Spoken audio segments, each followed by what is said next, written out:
এটা থাকবে না, এটা ঢিল দাও, এটা ঢিল দিয়ে এটা কষ্ট মারছে কে এখানে? এখানে এটা থাকবে, ধরে রাখবে কে? এটা চিন্তা করতেছি।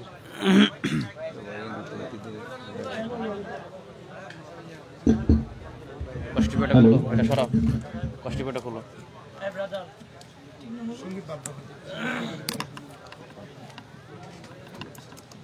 এটা থাকছে না তো, এটা খোলো। ভাই থামেন, এটা থামেন, এটা পরে পরে আগে এটা ঠিক করো। এটা খোলো, এটা খোলো, দাও উপরে উঠাও। তুমি পিছনে এটা নিয়ে যাও, পিছনে এটা আরো পিছনে নিয়ে যাও। হ্যাঁ ঠিক আছে, দাও এটা টাইট দাও, এখন টাইট দাও, টাইট দাও এবার। ঠিক আছে ঠিক আছে, সামনে এটা পিছে রেখে হ্যাঁ এখানে শেয়ার যাবে না করতে। আমি তো হ্যালো হ্যালো হয়েছে, হ্যালো হ্যালো। আলহামদুলিল্লাহ, এখন আপনাদের সামনে গুরুত্বপূর্ণ মূল্যবান আলোচনা উপস্থাপন করবেন লক্ষ কোটি মানুষের হৃদয়ের স্পন্দন, জন আনন্দিত ইসলামী আলোচক জনাব হযরত মাওলানা মাহমুদুল হাসান সাহেবের ঢাকা, মাহমুদুল হাসান সাহেবের ঢাকা। আমি সম্মানিত মোহতারাম হুজুরকে ওনার গুরুত্বপূর্ণ মূল্যবান আলোচনা উপস্থাপন করার জন্য বিনীতভাবে অনুরোধ জানাচ্ছি।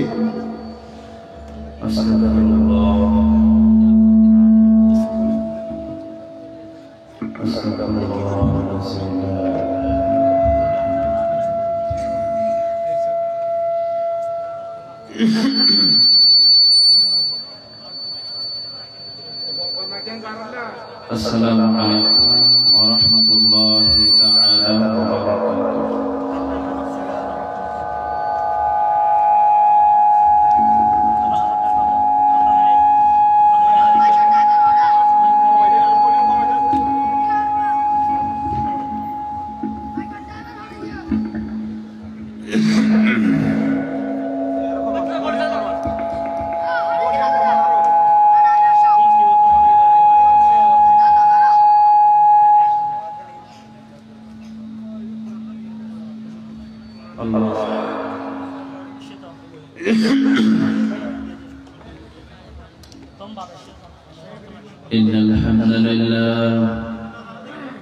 إن الحمد لله نحمده ونستعينه ونستغفره ونؤمن به ونتوكل عليه ونعوذ بالله من شرور أنفسنا ومن سيئات أعمالنا، من يهده الله فلا مضل له ومن يضلل فلا هادي له. فلن تجد له وليا مرشدا.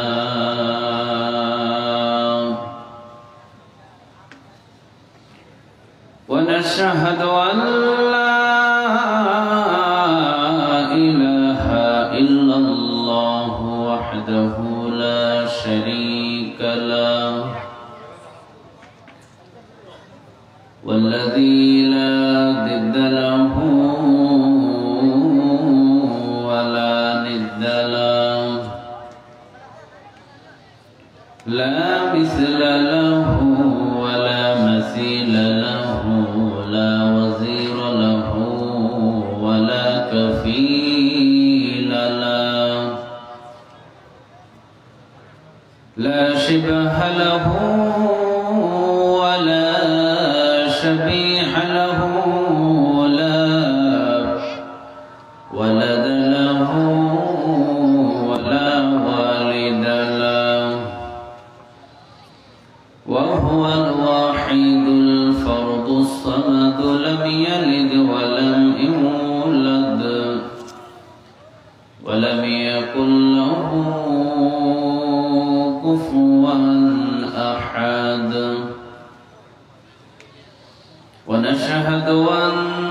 سيدنا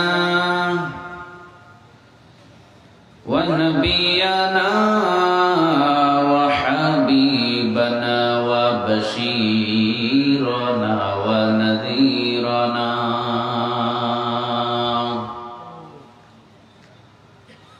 وطبيبنا وطبيب أرواحنا وحبيبنا وحبيب ربنا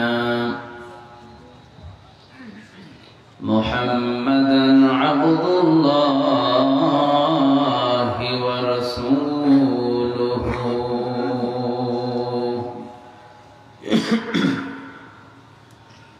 أرسله بالحق بشيرا ونذيرا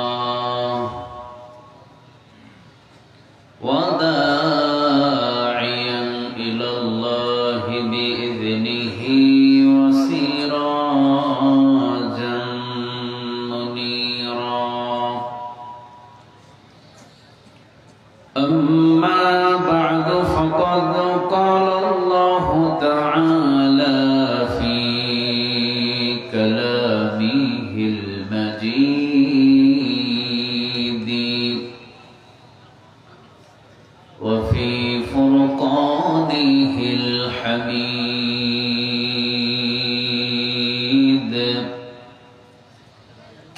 أعوذ بالله من الشيطان الرجيم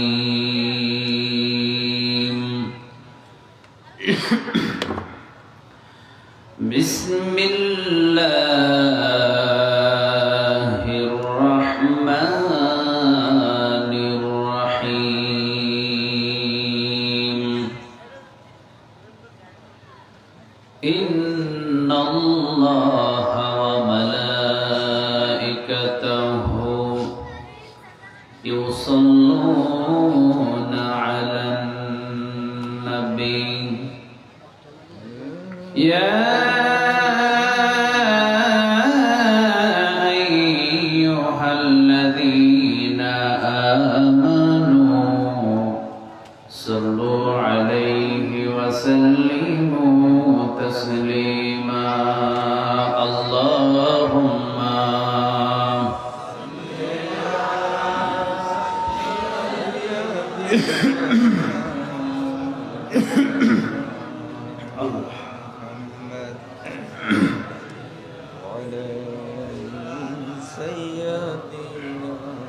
مولانا محمد اللهم صل على سيدنا مولانا محمد وعلى آل سيدنا مولانا محمد আপনারা সবাই কেমন আছেন? আলহামদুলিল্লাহ, আমিও ভালো আছি, সুস্থ আছি। আমাদের সবাইরে ভালো রাখেন কে? সুস্থ রাখেন কে? সবগুলো নিয়ামত কার? পৃথিবী যেদিন থেকে সৃষ্টি হয়েছে সেই দিন থেকে নিয়ামত দেওয়া শুরু করেছেন কে?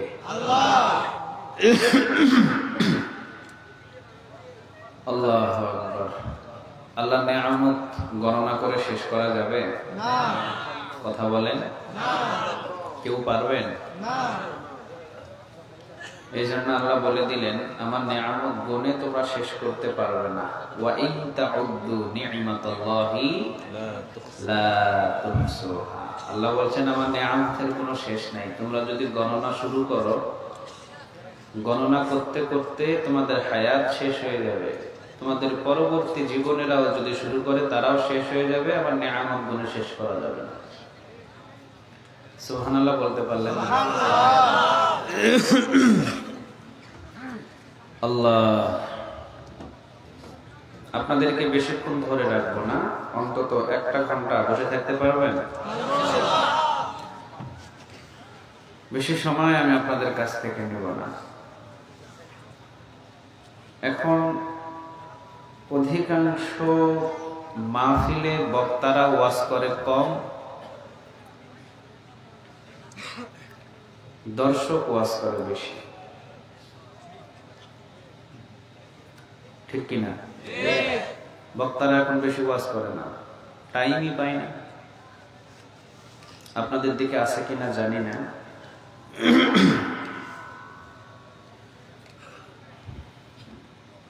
আমাদের রাজশাহীতে বিশাল একটা জানাজার নামাজ। জানাজার নামাজে মানুষ কম হয় না বেশি হয়? আওয়াজ দিয়ে বলেন না, বেশি না কম? অনেক বেশি। আলহামদুলিল্লাহ, চতুর্দিকে সমস্ত আলেম ওলামা এসেছেন। একজন বড় আল্লাহর আলেম, বড় আল্লাহওয়ালা, তিনি ইন্তেকাল করেছেন। চতুর্দিকে ঢল পড়ে গেছে মানুষের, হাজার হাজার মানুষ, 80 থেকে 90 হাজার মানুষ। সুবহানাল্লাহ। এইরকম হাজার হাজার মানুষ জানাজার নামাজে খুব কমই হয়, ঠিক কিনা? ভাই আরেক কাপ চা থাকলে দিয়ে না আমাদের।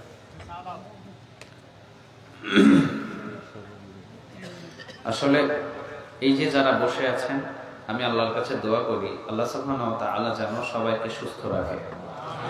কিন্তু কুয়াশার ভিতরে এইভাবে বসে থাকাটা অসুখের নিবারণ, সর্দি লেগে যেতে পারে, গলা বসে যেতে পারে। তা আমি আল্লাহর কাছে দোয়া করি আল্লাহ সুবহানাহু ওয়া তাআলা যেন আপনাদের সবাইকে সুস্থ রাখে। বেশি রাত করে ওয়াজের ভিতরে কোনো বরকত পাওয়া যায় না, এটা জানে থাকি। রাতের 12টা 1টা পর্যন্ত বয়ান করলাম, ফজর নামাজই পড়লো না, এই ওয়াজ দিয়ে কোনো লাভ আছে? কথা বলেন, কোনো লাভ আছে? নাই। বেশি রাত করে ওয়াজের ভিতরে কোনো বরকত নাই। ছেলের বয়স হয়েছে 25 বছর, এইটাই হলো ছেলের প্রাপ্ত একটা বিবাহের বয়স, ঠিক কিনা? এখন ছেলের বিবাহ দিতেছেন 68 বছর বয়সে, এটা কি বয়স হলো?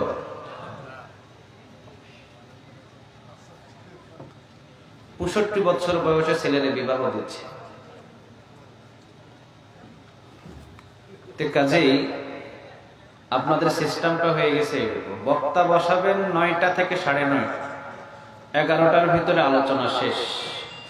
সবাই বাড়িতে পুষতে পুষতে বাসবে 12টা। 12টার দিকে ঘুমালে ফজর নামাজ পড়া তেমন কারোর জন্য অসুবিধা। কিন্তু এখন আমি বয়ান করবো 1টা পর্যন্ত, আপনার বাড়ি যেতে যেতে বাজবে 2টা। ঘুমাইলে ঘুম ভাঙবে রাত বা সকাল 9টা, ফজর নামাজ কই?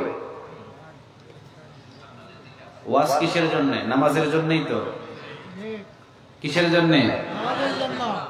কিয়ামতের দিন বান্দাদের কাছ থেকে সর্বপ্রথম নামাজের হিসাব নেবেন কে? আল্লাহ। একটু আওয়াজ দিয়ে বলেন তো কে?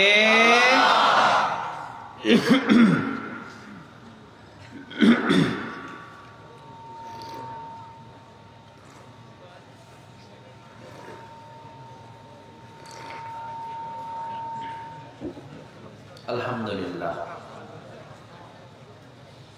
এই জন্য নামাজের জন্য ওয়াজ, আমরা আলোচনা করব, আপনারা আলোচনা শুনবেন, এখান থেকে কিছু শিখে যাবেন, এরপরে নামাজ শুরু করে দিবেন, ঠিক কিনা? আমরা প্রত্যেকটা আলোচনায় প্রত্যেক মানুষদেরকে বলি নামাজ শুরু করে দেন, নামাজ পড়েন, কারণ কিয়ামতের দিন সর্বপ্রথম আল্লাহ সুবহানাহু ওয়া তাআলা নামাজের হিসাব নেবে। নামাজের হিসাবটা যদি ভালো মতন আপনি দিতে পারেন, অন্যান্য জিনিস খারাপ থাকলেও সেইগুলা ভালো করে দিবে কে? একটা আওয়াজ দিয়ে বলেন তো কে?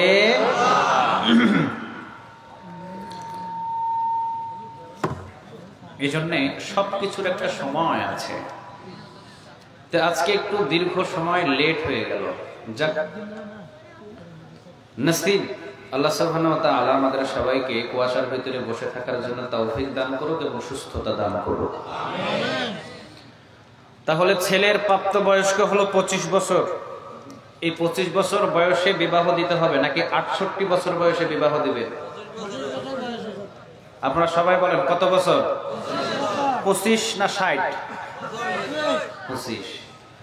আপনারাও সামনের দিকে মাহফিল করলে একটু নজর রাখবেন, এলাকাবাসীরাও একটু সজাগ হবেন। আল্লাহ যেন এই মাহফিলটা নাজাতের ওসিলা কিয়ামতের দিন বানায় দেয়। যতজন মুমিন আর যতজন মুমিনা, মহিলা প্যান্ডেল আছে না, আমার মা আমার বোনেরা যারা এসেছেন এবং ভাইয়েরা যারা এসেছেন, প্রত্যেকের কবরগুলো আল্লাহ চতুর্দিকে যারা আছেন শায়িত হয়ে তাদেরকে মাফ করে দিক, এবং যারা এই মাহফিলে উপস্থিত হয়েছেন মা এবং বোনেরা এবং ভাইয়েরা, সবার জীবনের গুনাহগুলো মাফ করে দিক। কিয়ামতের দিন আল্লাহ সুবহানাহু ওয়া তাআলা এক একটা ওসিলা খুঁজবে। কি খুঁজবে? ওসিলা। আল্লাহ শুধু দেখবে, ভাই বক্স অফ নাকি, বক্স বন্ধ চলতেছে, আলহামদুলিল্লাহ। আমি বেশি জোরে কথা বলতে পারছি না, এই জন্য বক্সটা চালু থাকলে ভালো হবে ইনশাআল্লাহ। যে কথা বলতেছিলাম, কিয়ামতের দিন আল্লাহ সুবহানাহু ওয়া তাআলা একটা বান্দার কাছ থেকে শুধু ওসিলা খুঁজবে। কি খুঁজবে? ওসিলা।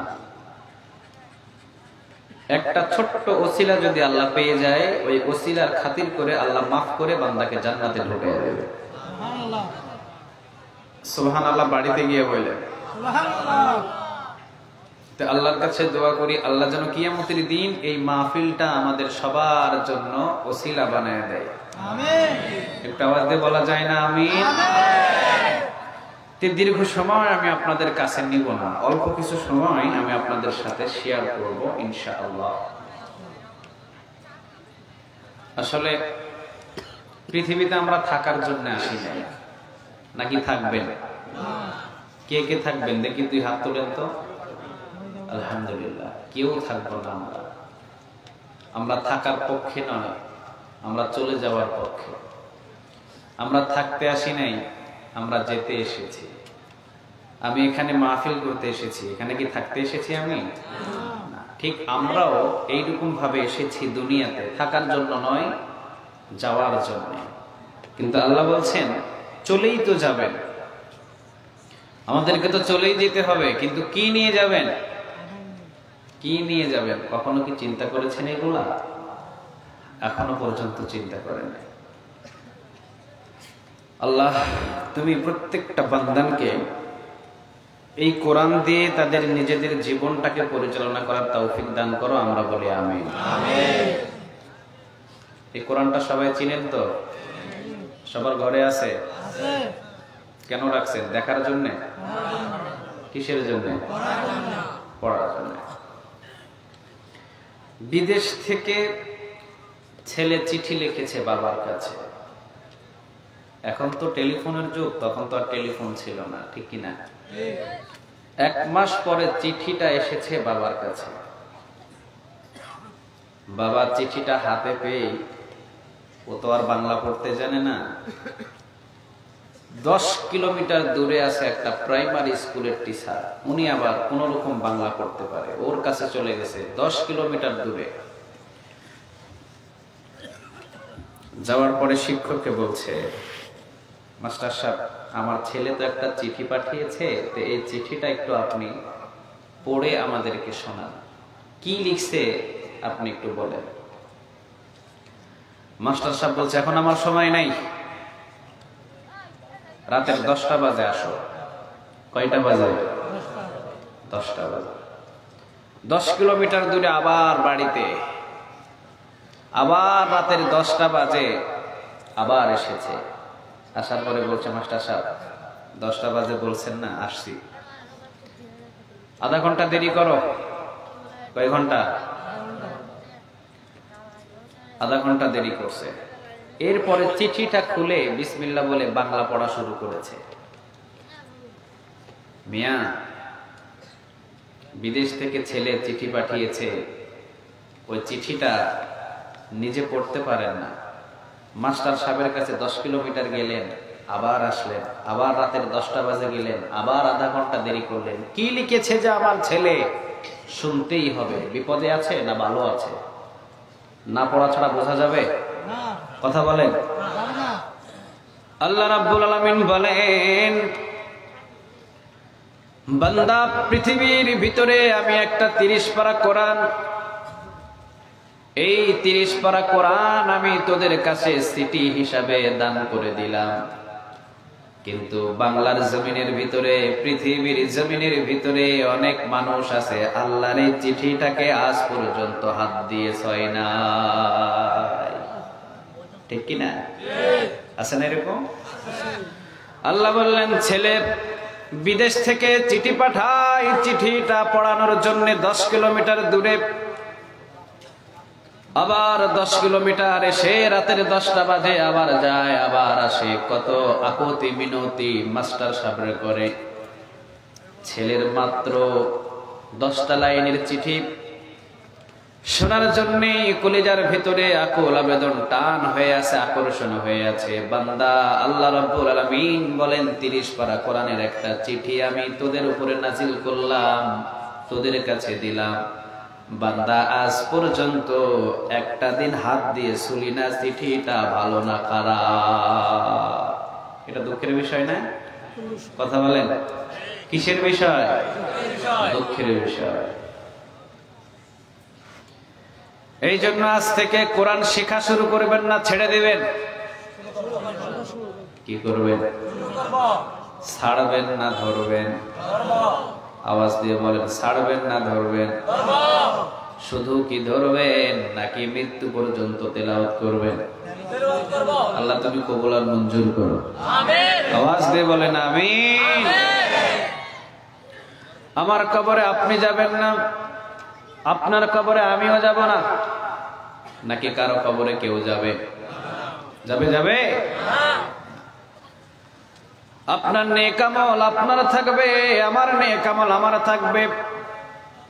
আমার নেক আমলের উপরে আপনার কোনো ভাগী নাই, আপনার নেক আমলের উপরে আমার কোনো দাবি নাই। কিয়ামতের দিন ছেলের নেক আমল বাবা নিতে পারবে না, বাবার নেক আমল ছেলে নিতে পারবে না। সুবহানাল্লাহ বলবেন না?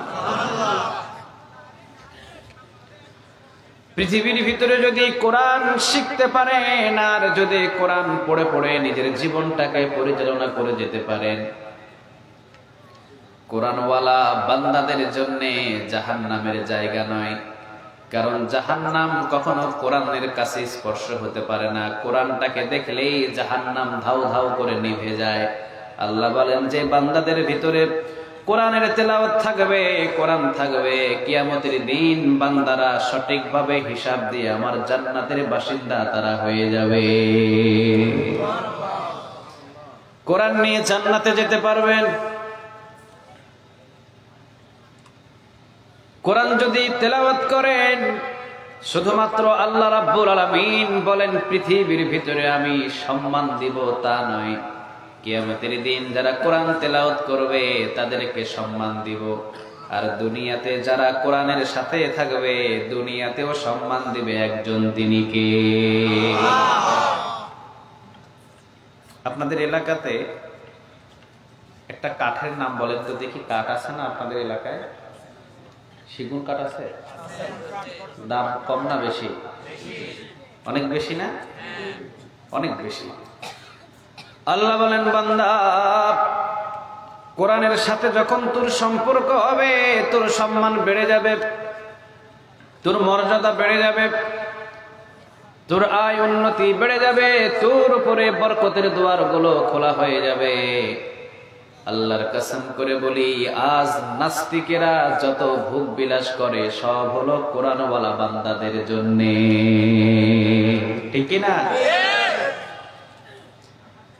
বিশ্বনবী বলেন দুই বান্দার জন্য আমি আল্লাহ রাব্বুল আলামিন দুনিয়ার ভিতরে রহমত বর্ষিত করি। সুবহানাল্লাহ বাড়িতে গিয়ে বলল।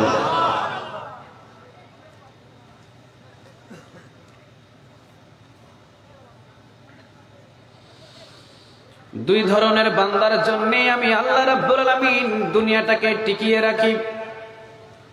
দুই ধরনের বান্দাদের জন্য, দুই ধরনের মুমিনের জন্য আমি আল্লাহ রাব্বুল আলামিন এই পৃথিবীটাকে এখনো পর্যন্ত টিকিয়ে রাখি, রহমত দান করি। বিশ্বনবী বললেন প্রথম নাম্বার আল্লাহ রাব্বুল আলামিন যার জন্য দুনিয়াটাকে টিকিয়ে রাখেন তাই সে হলো ওই ব্যক্তি যে 5 ওয়াক্ত নামাজ মসজিদে গিয়ে আদায় করে। সুবহানাল্লাহ বলবেন না? এইটা হলো মুমিন।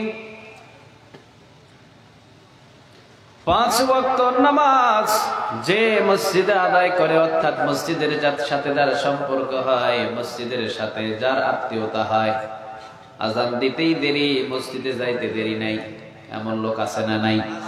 কথা বলেন, আছে? আছে। আল্লাহ বলেন এই বান্দার জন্য আমি দুনিয়াটা টিকিয়ে রাখি। দ্বিতীয় নাম্বার, ওই ব্যক্তি রাতের যখন 1টা বাজে, যখন 2টা বাজে, যখন 3টা বাজে, তাহাজ্জুদ নামাজে যখন লুটিয়ে পড়ে, ওই বান্দার জন্য আমি আসমান জমিন এখনো পর্যন্ত টিকিয়ে রাখি। সুবহানাল্লাহ বলবেন না? নাকি ডোনাল্ড ট্রাম্পের জন্য দুনিয়া টিকে আছে? কথা কম না কেন? সারা পৃথিবীর ভিতরে যদি একজন নামাজি ব্যক্তি, কোরআনওয়ালা ব্যক্তি, দিনদার ব্যক্তি, ইমানদার ব্যক্তি, মুত্তাকি ব্যক্তি যদি না পাওয়া যায়, সব যদি হয়ে যায় ডোনাল্ড ট্রাম্প, আল্লাহ বলেন 1 সেকেন্ডও আমি দেরি করব না, সেকেন্ডের ভিতরে আসমান জমিন সব ধ্বংস করে দিব। সবগুলো নিয়ামত তো এই নামাজি ওয়ালাদের জন্য, ঠিক কিনা? পৃথিবীর ভিতরে যারাই সুখ শান্তিতে বসবাস করেছেন সব হলো নামাজি ওয়ালাদের জন্য, কোরআন ওয়ালাদের জন্য। আওয়াজ দিয়ে বলো ঠিক কিনা? সব তো হলো নিয়ামত তাদের জন্য।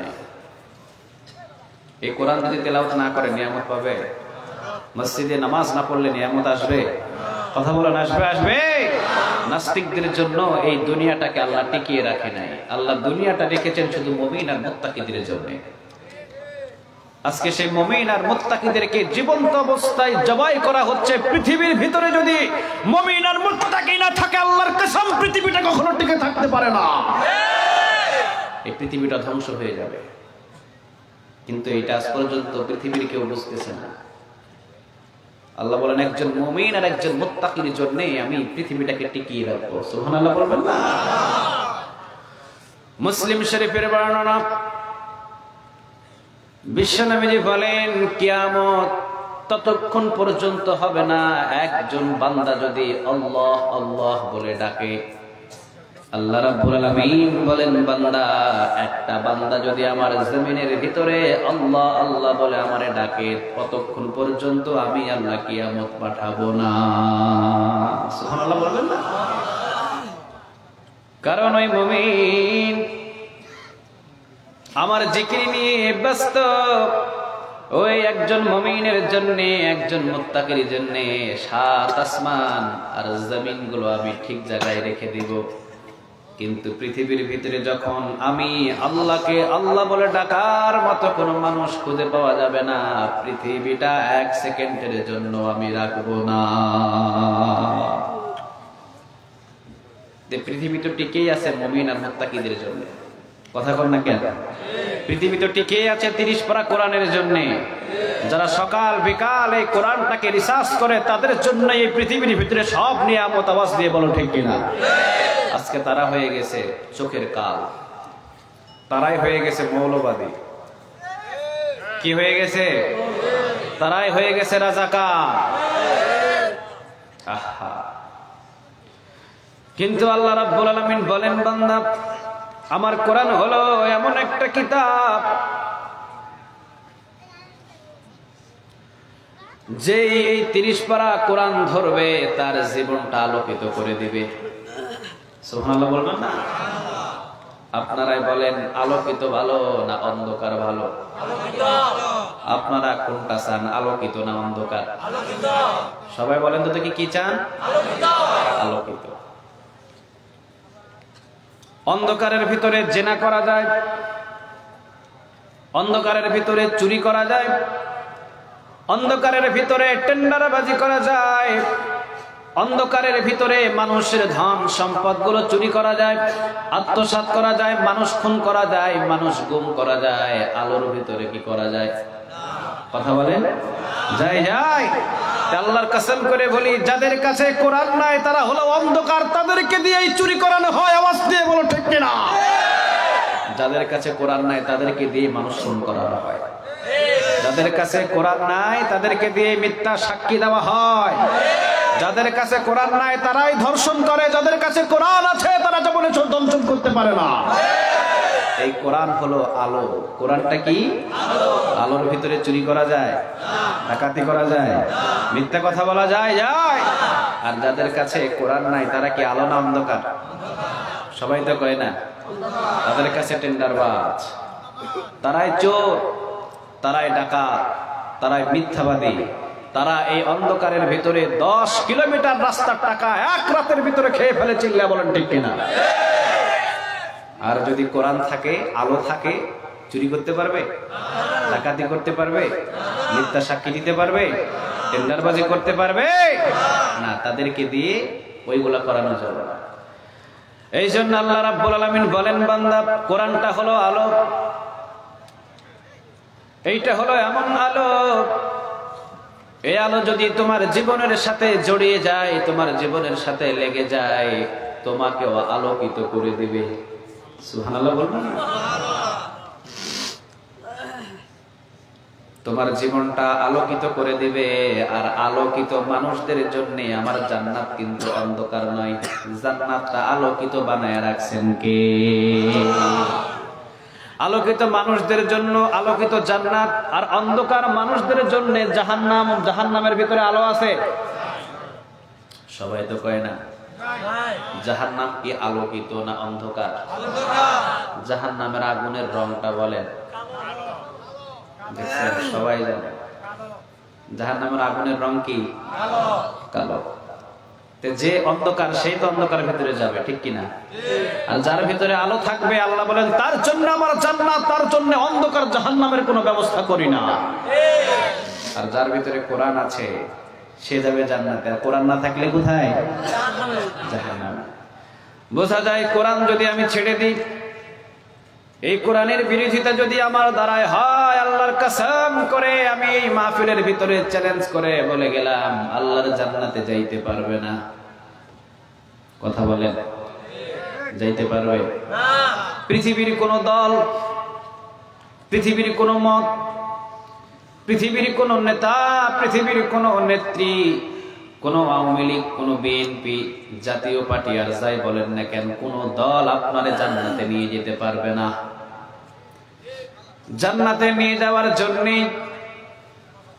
প্রথমত অবস্থায় দুইজন কথা বলতে পারবে, সুপারিশ করতে পারবে। দুইজনের জবান থেকে প্রথমত কথা আসবে। এক হলো বিশ্বনবীর জবান থেকে সুপারিশ, আরেকটা হলো 30 পারা কোরআনের সুপারিশ। সুবহানাল্লাহ বলবেন না? এটা কি যেমন তেমন কোন কিতাব? কিয়ামতের দিন কোন মানুষ কথা বলার সাহস পাবে? কথা বলেন, পারবে? পারবে? পৃথিবীর ভিতরে কোন মানুষ কথা বলার কোন সাহস পাবে না। সাহস নাই। একজন কথা বলবেন, তিনি মুহাম্মদ সাল্লাল্লাহু আলাইহি ওয়াসাল্লাম। বিশ্বনবী বললেন আরেকজন কথা বলবে, সেইটা হলো কোরআন। কোরআনটা কথা বলবে। এই জন্য আল্লাহ রাব্বুল আলামিন বললেন, ও নবী আপনি জানিয়ে দেন, যারা এই কোরআন ধরবে তাদের জীবনটা আলোকিত হয়ে যাবে, অন্ধকার থাকবে না। আলোর ভিতরে চুরি করা যায় না, ডাকাতি করা যায় না, মিথ্যা কথা বলা যায় না। যারা সকালে কোরআন পড়বে, বিকালে কোরআন পড়বে, কোরআন দিয়ে নিজেদের জীবন করবে, সে চুরি করতে পারবে না, ডাকাতি করতে পারবে না, মিথ্যা কথা বলতে পারবে না, টেন্ডারবাজি করতে পারবে না, ধ্বংস করতে পারবে না, ধর্ষণ করতে পারবে না, মানুষ খুন করতে পারবে না। আর যখন ধর্ষণ হবে না, মানুষ খুন হবে না, টেন্ডারবাজি হবে না, মিথ্যা সাক্ষী দেওয়া হবে না, খুন করে একজন, ফাঁস হয় আর একজন। আছে?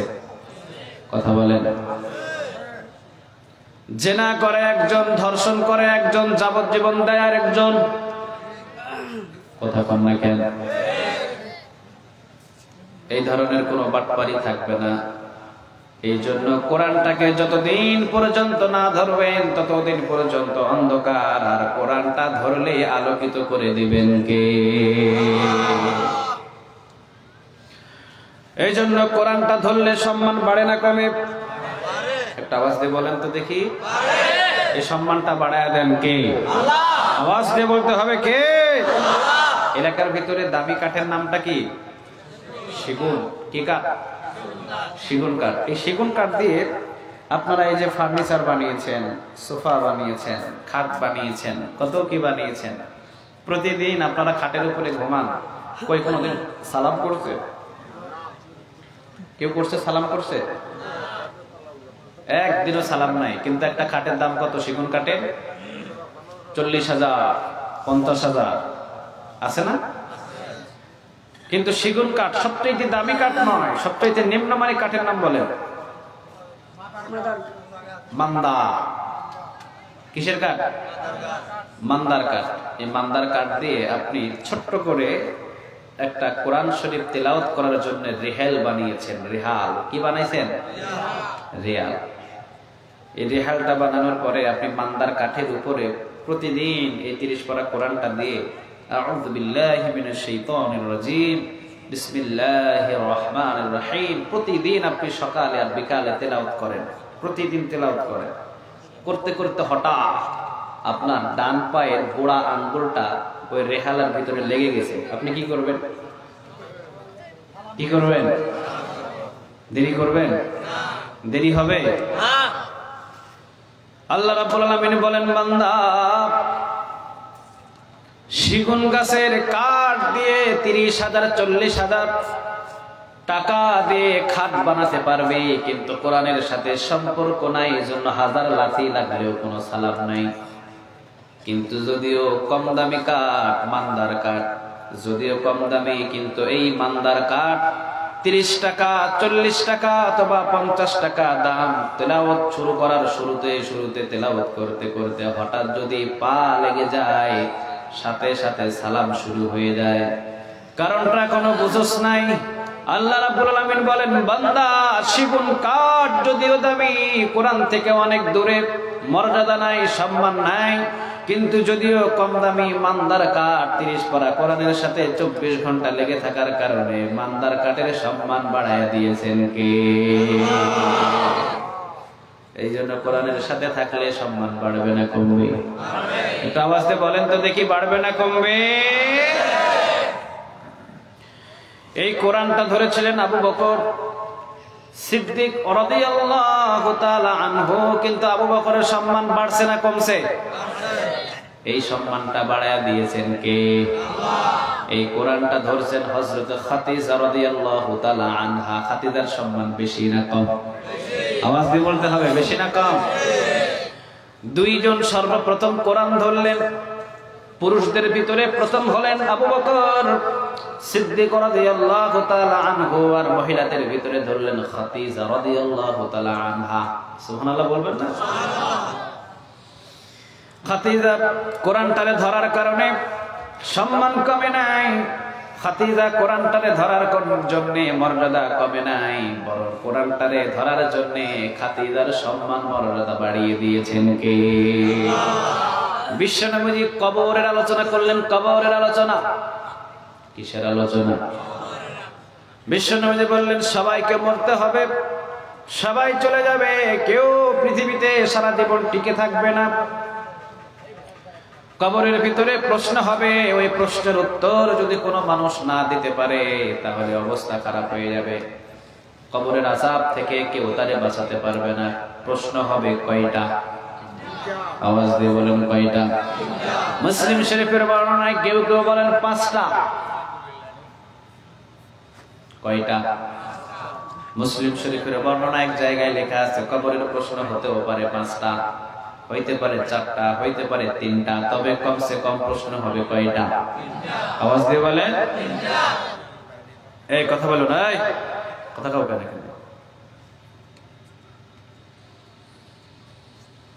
3টা প্রশ্ন হবে। যদি প্রশ্নের উত্তর না দিতে পারে পৃথিবীর কেউ ছাড়া পাবে না। যখন এই কথাটা বললেন, ঘরের ভিতর থেকে আলোচনা শুনলেন হযরতে খাদিজা রাদিয়াল্লাহু তাআলা আনহা। চিৎকার দিয়ে হাউমাউ করে কান্না শুরু করেছেন, দৌড় মারছেন ফাতিমা রাদিয়াল্লাহু তাআলা আনহা। নিজের বাবার কাছে গিয়ে খবর দিলেন, আম্মাজান চিৎকার দিয়ে কান্না শুরু করেছে, কিন্তু আম্মাজানের কান্না বন্ধ হয় না। বিশ্বনবী তো জীবনের চাইতে খাদিজারে বেশি ভালোবাসতেন। সুবহানাল্লাহ বলবেন না? জীবনের চাইতে বেশি ভালোবাসতেন। বিশ্বনবী একদিন রাতের বেলা আয়েশা রাদিয়াল্লাহু তাআলা আনহার সাথে ঘুমিয়ে থাকার পর একটু পরে রাত যখন গভীর হয়েছে, বিশ্বনবীজি দৌড় দিয়ে উঠে চলে গেছেন। হযরত আয়েশা রাদিয়াল্লাহু তাআলা আনহা চিন্তা করলেন মনে হয় অন্য কোনো বিবির ঘরে গিয়েছে। আয়েশা বিবির ঘরগুলো চেক করে দেখলেন কোথাও নাই। তাকিয়ে দেখেন মসজিদে নববীর ভিতরে সিজদারত অবস্থায় বিশ্বনবী পড়ে আছে। নামাজ শেষ করলেন, দুই হাত তুললেন। আয়েশা রাদিয়াল্লাহু তাআলা আনহা বললেন, আমিও আমার রাসূলের সামনে দুই হাত তুললাম। বিশ্বনবী দুই হাত তুলে আল্লাহর দিকে ইশারা করে বলছেন, আল্লাহ, কিয়ামতের দিন ছেলে তার বাবাকে চিনবে না, বাবা তার ছেলেকে চিনবে না, ছেলে বাবাকে পরিচয় দেবে না, বাবা ছেলেকে পরিচয় দেবে না। ওই কঠিন মুসিবতের দিন আল্লাহ আমি যেন আমার খাদিজাকে না ভুলে যাই, আমার খাদিজাকে যেন না ভুলে যাই। হযরত আয়েশা রাদিয়াল্লাহু তাআলা আনহা রাগান্বিত হয়ে হাত নামিয়ে দিলেন। একজন মহিলার প্রশংসা আরেকজন মহিলা সহ্য করতে পারে? কথা বলেন, পারে না। বিশ্বনবী মুনাজাত শেষ করার পর হযরত আয়েশা রাদিয়াল্লাহু তাআলা আনহা বললেন, ইয়া রাসূলুল্লাহ সাল্লাল্লাহু আলাইহি ওয়াসাল্লাম 25 বছর বয়সে 40 বছরের একজন বুড়ি মেয়ের বিয়ে করেছিলেন আপনি, কেন তার চাইতে সুন্দর নারী কি আপনি পান নাই? বিশ্বনবী বললেন, আয়েশা খবরদার চুপ করো, আমার খাদিজা সম্পর্কে একটা কথা আর তোমাদের জবান থেকে বাহির করবা না। তোমরা আমার সবাই সুখের দিনের স্ত্রী, আর আমার দুঃখের দিনের স্ত্রী হলেন খাদিজা।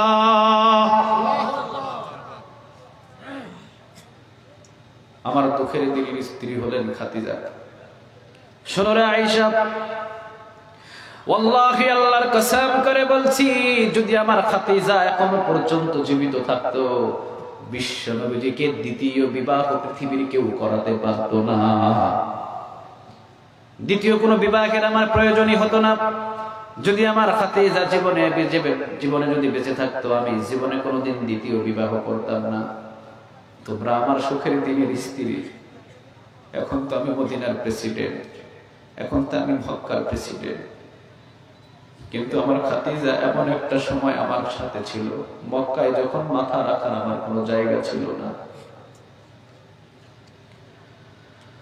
সারা রাত আমি কালেমার দাওয়াত দিতাম, দিনের বেলা কালেমার দাওয়াত নিয়ে বাহির হলে সবাই আমাকে মারধর করতো, চতুর্দিক থেকে পাথরের ঝংকার আসতো, সবাই আমাকে পাগল বলে গালি দিত, সবাই আমাকে কবি বলে গালি দিত, সবাই আমাকে ধিক্কার দিত, পথের ভিতরে কাটা দিয়ে দিত।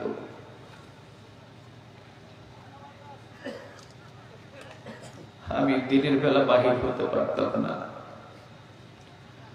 রাতের বেলা আমি চুপি চুপি ঘর থেকে বাহির হয়ে যেতাম,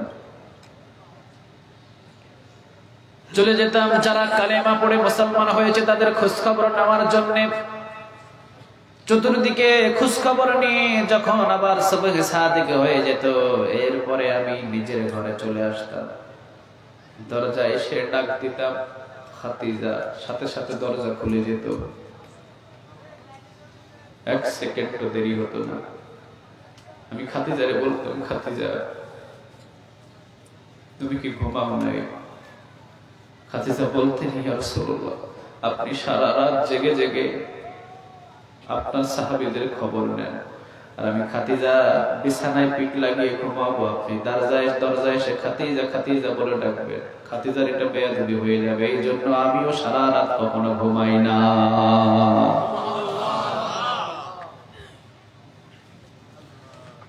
ও আয়েশা, তোমরা ইসলামের জন্য তেমন আর কিছু করো নাই, কিন্তু আমার খাদিজা দ্বীনের জন্য, ইসলামের জন্য সব সম্পদ গুলো দান করে দিয়েছে। মক্কার ভিতরে সবচাইতে বড় ধনী হলেন খাদিজা রাদিয়াল্লাহু তাআলা আনহা। সবচাইতে বড় ব্যবসায়িক হলেন খাদিজা রাদিয়াল্লাহু তাআলা আনহা। বিশ্বনবীকে যখন খাদিজা বিবাহ করলেন 25 বছর বয়সে, মক্কার ভিতরে সব নেতাগুলো বলল খাদিজা এটা কাজ করে নাই, এতিম একটা নাবালক শিশুরে বিয়ে করেছে। খাদিজা হলেন ধনী মানুষ, অনেক তো ধনী আছে, তাদেরকে ইচ্ছা করলে বিবাহ করতে পারতো, কিন্তু এরা বিবাহ করছে কেন?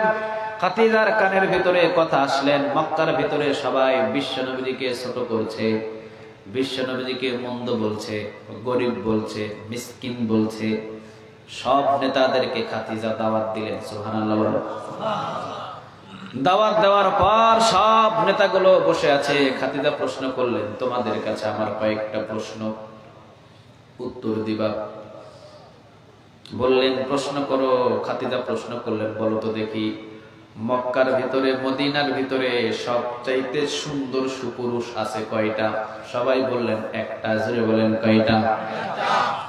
সুন্দর সুপুরুষ যার চাইতে সুন্দর আর কেউ নাই মক্কার ভিতরে, কে?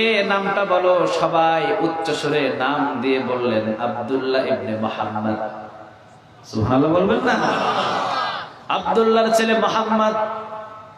পৃথিবীর ভিতরে অনেক সুন্দর মানুষ দেখেছি, কিন্তু আব্দুল্লাহর ছেলে মুহাম্মাদের মতো এত সুন্দর সুপুরুষ দেখি না। কি সুন্দর চেহারা আমার রাসূল। ইউসুফ আলাইহিস সালাম সুন্দর। ইউসুফ আলাইহিস সালামের চেহারা দেখে মিশরের ভিতরে নারীগুলো ফল কাটতে কাটতে হাত কেটে ফেলেছিলেন। যদি ইউসুফ আলাইহিস সালামরে না দেখে যদি আমার বিশ্বনবীকে এক পলক নারীগুলো দেখতেন, হাত কাটতে কাটতে কখন যে কলিজার ভিতরে পুঁছ লাগাইয়া দিতেন বিন্দু পাত্র তারা টের পেত না। খাদিজা বললেন, বলো তো দেখি, মক্কার ভিতরে সবচাইতে সুন্দর পুরুষকে? সবাই বললেন মুহাম্মদ সাল্লাল্লাহু। কেমন সুন্দর! আল্লাহ রাব্বুল আলামিন জান্নাতের ভিতরে এইরকম একটা মাহফিল করবে। কি করবে? জান্নাতের ভিতরে একটা মাহফিল হবে। জান্নাতের ভিতরে সব জান্নাতীরা ওই মাহফিলের ভিতরে থাকবে। সুবহানাল্লাহ বলবেন না? আল্লাহর কাছে দোয়া করি, আল্লাহ ওই জান্নাতের মাহফিলের ভিতরে আমাদের মতো গোলামদের একটু জায়গা করে দিও। বিশ্বনবী সাহাবীদের সামনে বর্ণনা করছেন, সাহাবীরা আল্লাহ রাব্বুল আলামিন জান্নাতের ভিতরে একটা মাহফিল করবে। ওই মাহফিলের ভিতরে একটা স্টেজ হবে। স্টেজের উপরে মানুষ থাকবে ১৬ লক্ষ। সুবহানাল্লাহ। বাড়িতে গিয়ে বলেন, স্টেজের উপরে মানুষ থাকবে কয় লক্ষ? আওয়াজ দিয়ে বলেন। বিশাল এই মাহফিল। একজন সাহাবী দাঁড়িয়ে বললেন, ইয়া রাসূলুল্লাহ সাল্লাল্লাহু আলাইহি ওয়াসাল্লাম, আপনি একটু অনুমতি দিলে আমি একটা কথা বলতে চাই। বিশ্বনবী বললেন, বলো। সাহাবী বললেন, ইয়া রাসূলুল্লাহ সাল্লাল্লাহু আলাইহি ওয়াসাল্লাম, স্টেজের উপরেই থাকবে ১৬ লক্ষ মানুষ। না জানি জান্নাতের এই মাহফিলটা কত বিশাল হবে। সব জান্নাতীরা সেখানে থাকবে। আপনি বলেন তো দেখি, ও আল্লাহর নবী, এই জান্নাতের মাহফিলের ভিতরে বাতির ব্যবস্থা কি হবে? লাইটের ব্যবস্থা কি হবে? কি লাইট দিয়ে এই জান্নাতের বিশাল মাহফিলে আলো দেওয়া হবে? আজকের এই মাহফিলে যদি লাইটের ব্যবস্থা না থাকতো, অন্ধকার হইলে ভালো লাগতো? কথা বলেন। একজন সাহাবী বললেন, বলেন তো দেখি, আল্লাহ রাব্বুল আলামিন যে স্টেজের উপরে ১৬ লক্ষ মানুষকে বসাবেন, না জানি স্টেজের সামনে কত লক্ষ কত কোটি মানুষ, আল্লাহ কি লাইটের এই জান্নাতের ভিতরে কি লাইটের ব্যবস্থা করবে? বাতির কি ব্যবস্থা করবে? বিশ্বনবী মুস্কি একটা হাসি দিয়ে বললেন, সাহাবীরে, আল্লাহ রাব্বুল আলামিন যখন প্রধান অতিথির চেয়ারে আমি বিশ্বনবীকে বসায়া দেবে, আমি বিশ্বনবী যখন প্রধান অতিথির চেয়ারের ভিতরে বসে যাব, আমি বিশ্বনবীর চেহারার নূরে সারা জান্নাতের মাহফিল আলোকিত হয়ে যাবে। কি সুন্দর করে বানিয়েছে আমার রাসূল রে। খাদিজা বললেন, বলে তো দেখি মক্কার ভিতরে সবচেয়ে সুন্দর কে? সবাই বলুন আব্দুল্লাহর ছেলে মুহাম্মদ সাল্লাল্লাহু আলাইহি ওয়াসাল্লাম। দ্বিতীয় নাম্বার খাদিজা প্রশ্ন করলেন, বলো তো দেখি মক্কার ভিতরে সবচেয়ে বড় বংশ কোনটা? সবাই বললেন কুরাইশ বংশ। কোন বংশ? বলো তো দেখি। তৃতীয় নাম্বার আমার প্রশ্ন সব মক্কার নেতাদের কাছে, নেতারা মক্কার ভিতরে সবচেয়ে চরিত্রবান মানুষকে?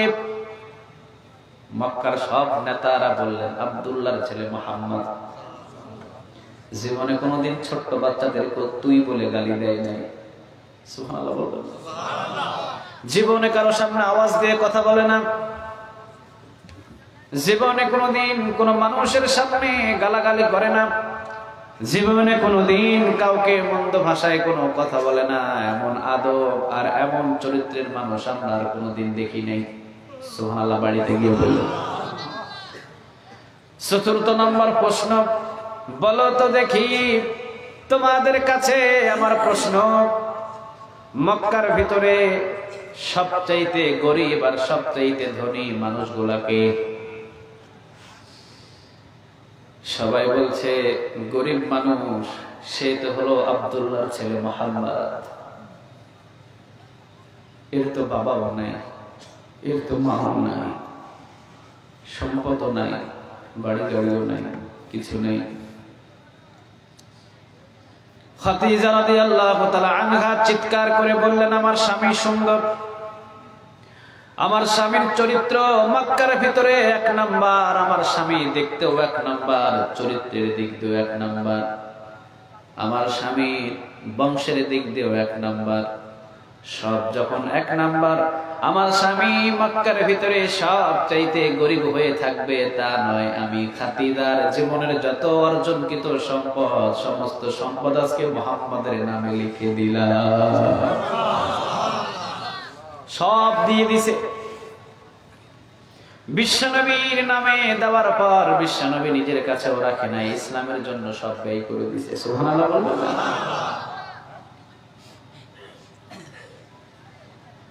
খবরদার আমার খাদিজা সম্পর্কে কোনো কথা বলবা না।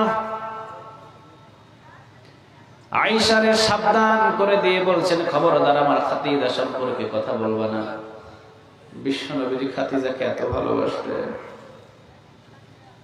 খাদিজা রাদিয়াল্লাহু তাআলা আনহা ইন্তেকালের পর বিশ্বনবী প্রায় খাদিজার কবরের পাশে দাঁড়িয়ে দিতেন, বাচ্চা ছেলের মতো কান্না করতেন খাদিজার জন্য। খাদিজা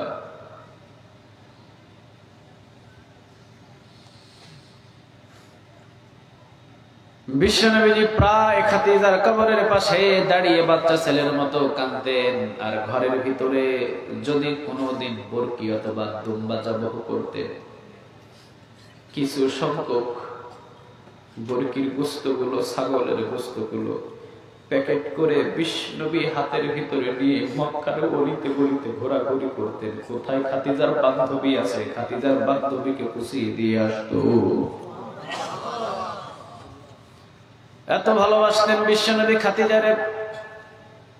কিন্তু আজকে খাদিজা কবরের আলোচনা শুনে খাদিজার কলিজার ভিতরে ধড়পড় শুরু হয়ে গেছে। আমি খাদিজাও তো মারা যাব, আমি খাদিজাকেও তো মারা যেতে হবে, আমাকে তো চলে যেতে হবে, আমি তো সারা জীবন থাকবো না। কিন্তু আমি খাদিজার এলেম কালাম কিছু নেই। আমি যদিও সারা জাহানের বিশ্বনবীর বিবি, তবে আমি ওই তিনটা প্রশ্নের জবাব দেওয়ার মতো খাদিজার ভিতরে কোনো এলেম কালাম নাই। কান্নায় ভেঙে পড়েছে বিশ্বনবী এসে বলছেন, খাদিজা কান্না বন্ধ করো, এত কান্না করো না। খাদিজা বললেন, আমার কান্না বন্ধ হবে যদি আপনি তিনটা প্রশ্ন অর্থাৎ তিনটা কথা রাখেন। তিনটা যদি আপনি আমার দাবি রাখেন তাহলে আমার কান্না বন্ধ হয়ে যাবে। বিশ্বনবী বললেন, খাদিজা যাও, জীবনে কোনোদিন তোমার কোনো জিনিস আমি দিতে পারি নাই খাদিজা, তিনটা জিনিস চেয়েছো, আমি বিশ্বনবী অবশ্যই তোমার তিনটা জিনিস দেব। তুমি তো সেই খাদিজা, বেশি কিছু চাও নাই খাদিজা, তিনটা জিনিস চেয়েছো মাত্র। জোরে বলেন কয়টা? তিনটা জিনিস চেয়েছো। তুমি তো ইসলামের জন্য সব সম্পদগুলো দান করে দিয়েছো, মহিলাদের ভিতরে সর্বপ্রথম কোরআন ধরেছো, কালেমা পড়েছো। খাদিজা তুমি তো যেমন তেমন কোনো নারী নয়, তুমি আমার কাছে তিনটা জিনিস চেয়েছো, যাও যাও আমি বিশ্বনবীকে দিয়ে দিব। খাদিজা বললেন, প্রথম নাম্বার কথা হলো আজকে আপনি কবরের আলোচনা করেছেন, আমি খাদিজা শুনেছি, আমি খাদিজাও তো মারা যাব, আমার কবরেও তো তিনটা প্রশ্ন করা হবে। বিশ্বনবী বললেন, হ্যাঁ খাদিজা তোমার কবরেও প্রশ্ন হবে। কয়টা? খাদিজা বললেন, কবরের প্রশ্নের উত্তর যদি না দিতে পারি কি হবে? বিশ্বনবী বললেন, খাদিজা প্রশ্নের উত্তর যদি না দিতে পারো, বিশ্বনবীর বিবি হয়ে আল্লাহ মনে হয় তোমারে মাফ করবে না, তোমাকে মাফ করবে না। সেখানে বিশ্বনবীর পরিচয় দিয়ে কোনো লাভ হবে না রে খাদিজা। খাদিজা বললেন, ইয়া রাসূলুল্লাহ আমি খাদিজা ইলম কালাম কিছু নাই, আমি তো এই কবরের প্রশ্নের উত্তর আমি দিতে পারবো না। আপনি যদি দয়া করেন আমার তিনটা কথার প্রথম নম্বর কথা হলো আপনার জামা মুবারক আপনি আমার গায়ের ভিতরে পরাইয়া দিবেন। সুবহানাল্লাহ। আপনার জামাটা আমার গায়ে পরাইয়া দিবেন। আপনার জামা যদি আমার শরীরে থাকে অবশ্যই চিনবে এটা বিশ্বনবীর জামা, এইটা সাধারণ কোন মানুষের জামা না, এইটা দুজাহানের বাদশার জামা, এইটা সমস্ত নবীদের নবীর জামা, এইটা ইমামুল মুত্তাকির জামা, ইমামুল মুরসালিনের জামা, খাতামুন নবীনের জামা। যেমন তেমন কোন মানুষের জামা না, সমস্ত মানুষের সেরা মানবের জামা। সুবহানাল্লাহ। আল্লাহর বন্ধুর জামা, হাবিবুল্লাহ আল্লাহর বন্ধুর জামা। হয়তো আমার শরীরে আপনার জামা দেখলে ফেরেশতারা আমারে চিনবে। ঈমানটা কত মজবুত। সুবহানাল্লাহ। এই কথা বলুন এখানে।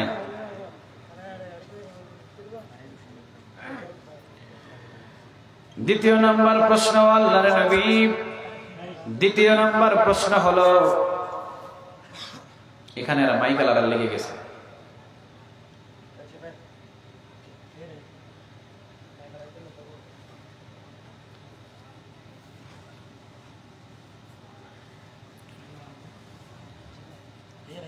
এমনি গভীর রাত হয়ে গেছে, শ্রোতাদেরকে ধরে রাখা সম্ভব না, এর ভিতরে আবার কথা।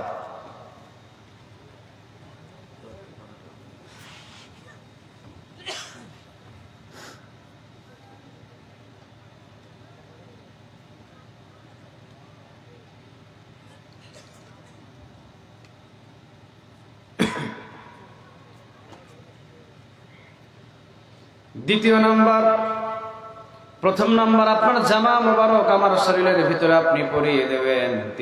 দ্বিতীয় নাম্বার আপনি আগে আমার কবরে নামবেন। সুবহানাল্লাহ। বাড়িতে গিয়ে আপনি আগে আমার কবরে নামবেন।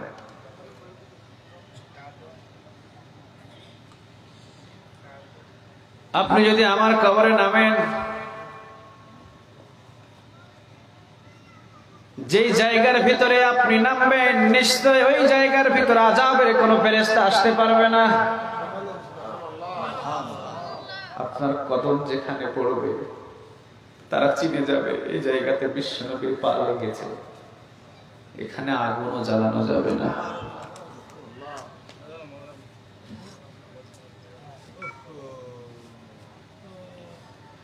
দ্বিতীয় নাম্বার শেষ, আপনি নিজে নামবেন, আগে আমারে নামাবেন না, আপনি আগে নামবেন, এরপরে আমারে নামায় দেবেন। তৃতীয় নাম্বার, আমাকে রেখে আপনি অন্ধকার কবরের ভিতরে একা একা চলে আসবেন, তা হবে না। আমাকে কবরের ভিতরে নামানোর পর উপরে মাটি চাপা দিয়ে আপনি কবরের পাশেই দাঁড়িয়ে থাকবেন। যদি ফেরেশতা দুইজন আসে আমারে যদি প্রশ্ন করে ওই প্রশ্নের উত্তর আপনি উপর থেকে দিয়ে দিবে।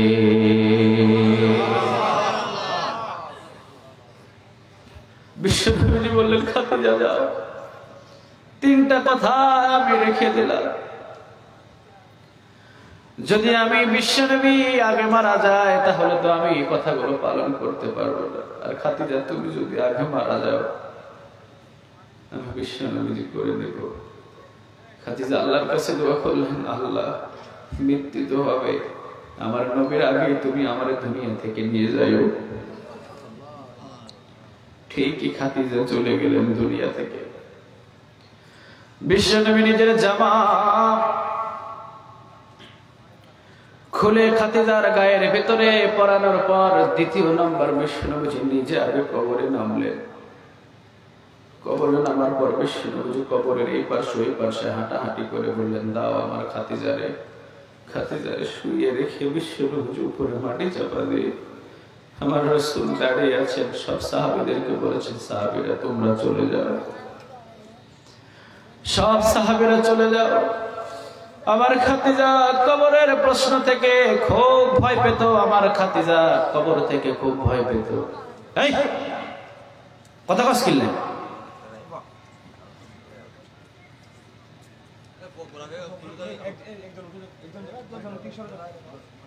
আমার ভাইজান বসে আছে, হইতেছে না, তুই কি করছ ভাইজান? একটার পর একটা আসে আসে কথা বলতেছে। ভাইজানরা চুপ করে বসে থাকতে দিয়েছে।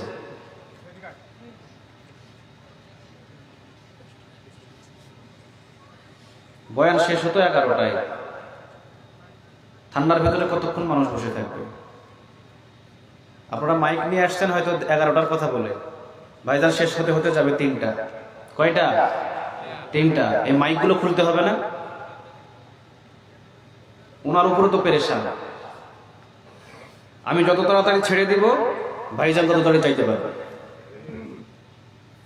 নাকি মাইক রেখে চলে যাবে উনি? তাড়াতাড়ি শেষ করতে চাইতেছি আমি। ডোন্ট ডিস্টার্ব মি, কোনো ডিস্টার্ব দিয়ে না। আলোচনার যে একটা মোট, এই মোটটাই হারাই গেছে আমার এখন।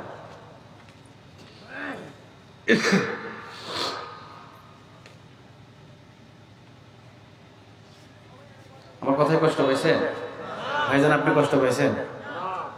আপনি একটু চুপচাপ বসে থাকেন, কারোর সাথে কথা বলেন। আপনাকে ডিস্টার্ব করতেছে অনেক, আমি বুঝতে পারতেছি।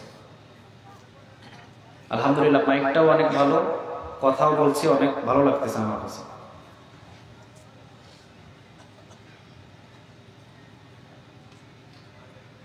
সব সাহাবীদেরকে বললেন, সাহাবীরা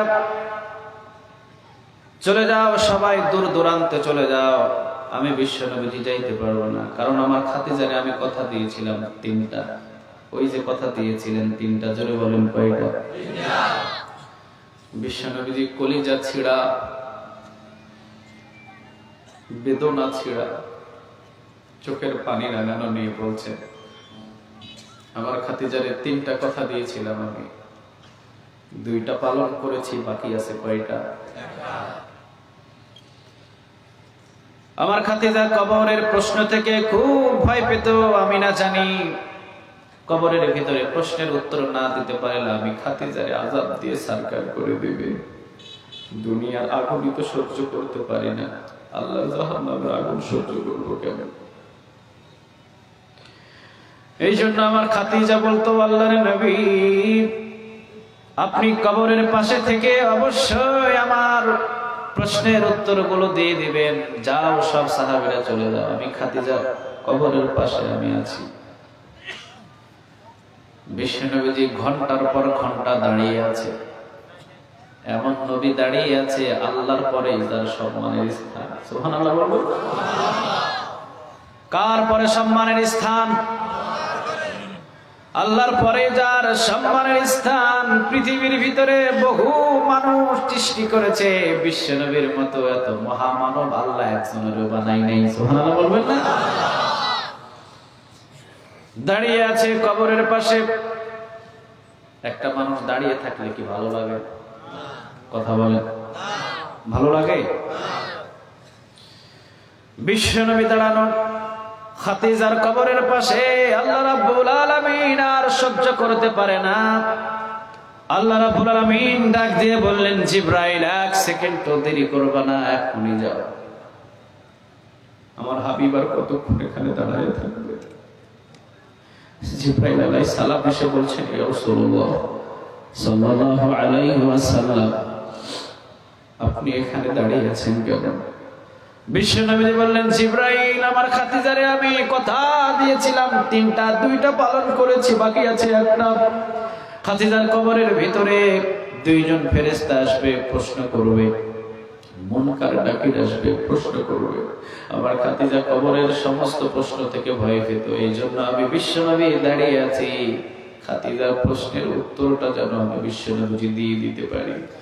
জিবরাইল আলাইহিস সালাম বললেন, ইয়া রাসূলুল্লাহ সাল্লাল্লাহু আলাইহি ওয়াসাল্লাম, আপনি কি শুধু খাদিজার একাই ভালোবাসেন নাকি আমার আল্লাহ তো খাদিজার ভালোবাসেন? আপনি কি একাই ভালোবাসেন খাদিজার? যে খাদিজা কোরআনে সর্বপ্রথম ধরেছে, যে খাদিজা কোরআনে দেখে জীবনের ভয় পেত, যে খাদিজা কোরআনের জন্য সারা জিন্দেগি ভোর অনাহার থাকলেও খাদিজার দুঃখ ছিল না, যে খাদিজা সব ধন সম্পদ ছেড়ে দিয়ে কোরআনের জন্য নিজের জীবনটাকে উৎসর্গ করে দিয়েছে, আপনি কি খাদিজারে বেশি ভালোবাসেন? মনে রাখিয়ে হে রাসূলুল্লাহ, আপনার এই খাদিজারে আল্লাহ কম ভালোবাসেন না। আপনি কি জানেন না পৃথিবীর ভিতরে কোন নারী আল্লাহর পক্ষ থেকে সালাম পায় না, এই খাদিজা সালাম পেয়েছে। আপনি কি জানেন না আল্লাহ রাব্বুল আলামিন কোন নারীকে সালাম দেয় না, আল্লাহ খুশি হয়ে খাদিজারে সালাম দিয়েছে। জানো আল্লাহর নবী, আল্লাহর পয়গম্বর, আপনি এখানে দাঁড়িয়ে থাকিয়েন না, আল্লাহ রাব্বুল আলামিন আমাকে মাত্র পাঠিয়েছে, জানো নবী আপনি চলে যান। আজকে খাদিজার কবরের ভিতরে কোনো ফেরেশতা আসবে না, কারণ খাদিজার প্রশ্নের উত্তর আমার আল্লাহ নিজেই দিয়ে দিয়েছে। এই কোরআনটা মানার কারণে খাদিজা ঠকছে না জিতছে? আওয়াজ দিয়ে বলেন, ঠকছে না জিতছে? যদিও দুনিয়ার ভিতরে সব সম্পদ দান করে দিয়েছে, খাদিজার ভিতরে এমন একটা পরিস্থিতি, 1 সপ্তাহ 2 সপ্তাহ 3 দিন 1 দিন 2 দিন 4 দিন 5 দিন 1 সপ্তাহ 2 সপ্তাহ 1 মাস 2 মাস।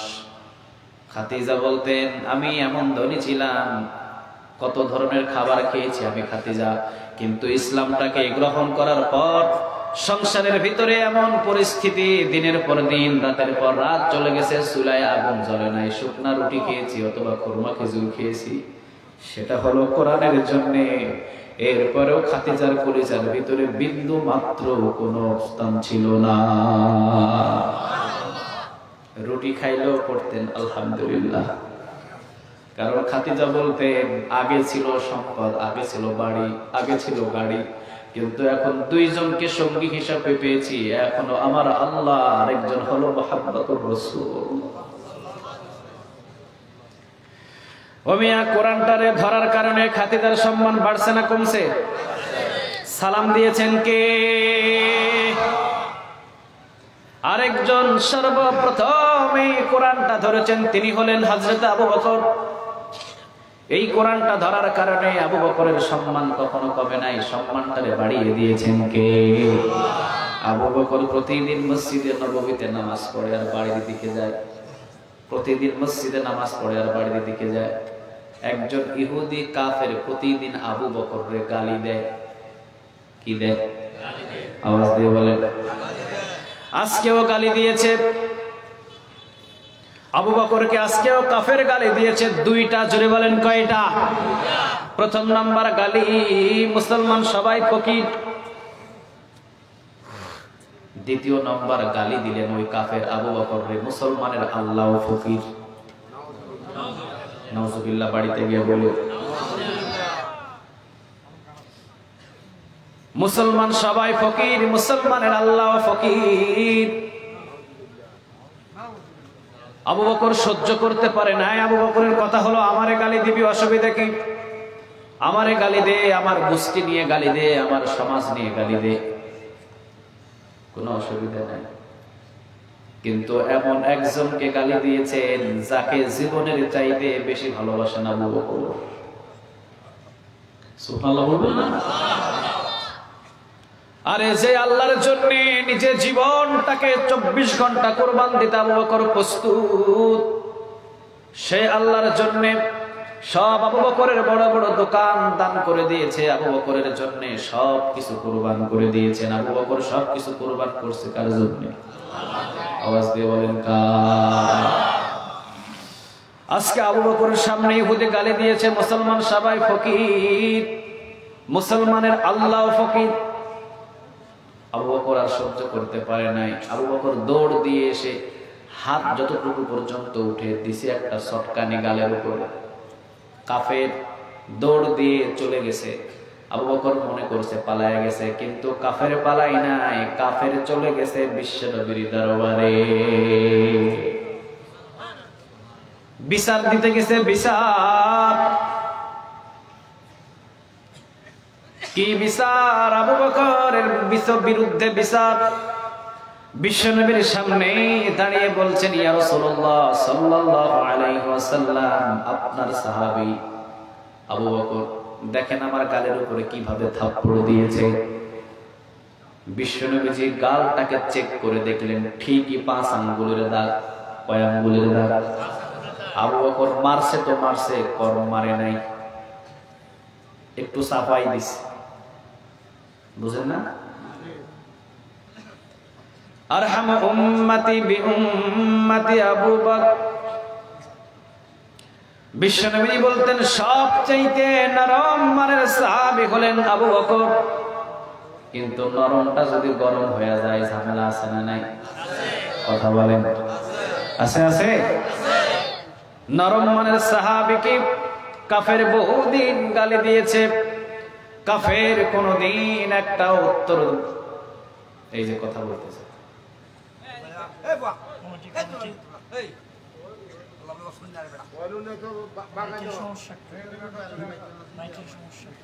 মাইকের সমস্যা হলে এখন ঠিক করতে পারবে না।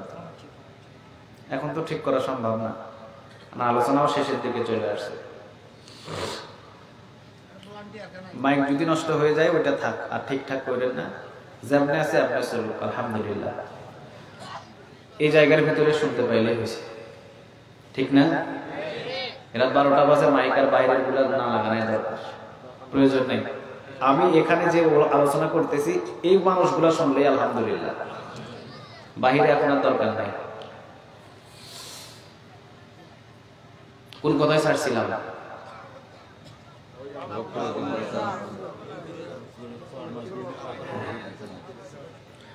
নরম মানুষরে যদি গরম করে ঝামেলা কম না বেশি? আবু বকর থাপ্পড় দিয়েছে কাফেরের গালে। কাফের গিয়ে বিশ্বনবীর দরবারে গিয়ে বলছেন, ইয়া রাসূলুল্লাহ সাল্লাল্লাহু আলাইহি ওয়াসাল্লাম, আপনার সাহাবী আবু বকর দেখেন কিভাবে মারছে আমারে। বিশ্বনবী ঠিকই দেখলেন 5 আঙ্গুলের দাগ। কে মারছে? কে মারছে? কাফের বলে আবু বকর, আবু বকর। বিশ্বনবী কেমন জাস্টিস, কি রকম বিচারক! বিশ্বনবী 2 জন সাহাবীকে নিয়ে বললেন, যাও আবু বকরকে গ্রেফতার করো। সুবহানাল্লাহ বলবেন না? আবু বকর তো বিশ্বনবীর জীবনের চাইতে বেশি ভালোবাসেন। ইমানদারের ভিতরে প্রথম, ইসলামের জন্য সবকিছু দান করে দিয়েছে। বিশ্বনবী বললেন, আবু বকর যদি সত্যি তোমাকে অন্যায় ভাবে মেরে থাকে, অবশ্যই আজকে আবু বকরের বিচারও হবে। কিন্তু আজকে সমাজের ভিতরে পরিস্থিতি সাইনবোর্ডের ভিতরে যদি থাকে আমার দলীয়, খুন করলেও বিচার নাই।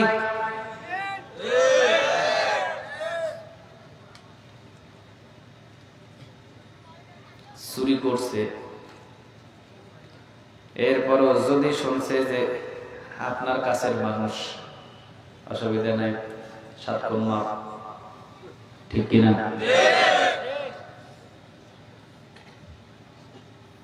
আর চুরিও করে নাই, ডাকাতিও করে নাই, 5 ওয়াক্ত নামাজি, দিনদার, ইমানদার, পরহেজগার, যদিও কোনো খারাপ কাজের ভিতরে পরিস্থিতি নাই, কোনো খারাপ কাজের সাথে জড়িত নাই, শুধুমাত্র শুনছে যে হালকা একটু জোরে কথা বলছে নেতার সামনে, গ্রেফতার কর। যদি শুনছে আমাদের দলীয় নয় অন্য দলীয়, সাথে সাথে রিমান্ডে ল। কথা বল না কেন? বিচারের অবস্থা এমন। ছেলেকে বিবাহ করিয়েছে, মেয়েকেও বিবাহ দিয়েছে। ছেলের বিবাহ দিলে বউ নিয়ে যায় না নিয়ে আসে? আমাদের দিকে কি করে? ছেলের বিবাহ দিলে কি ছেলের বউরে পাঠায় দেয় না নিয়ে আসে? আর মেয়ের বিবাহ দিলে কি করে? পাঠায় দেয়। একই দিনে ছেলেরও বিবাহ, মেয়েরও বিবাহ। মেয়েরে দিয়েছে, ছেলের বউ আনছে। পাশের বাড়ির চাচি এসে বলে, বোন ছেলেরও তো বিবাহ দিলেন, মেয়েরেও তো বিবাহ দিলেন, জামাই কেমন পাইলেন? আর ছেলের বিবাহ দিয়া বৌমা কেমন পাইলেন? শাশুড়ি বলে যে মাশাআল্লাহ, জামাই একখান পাইছি,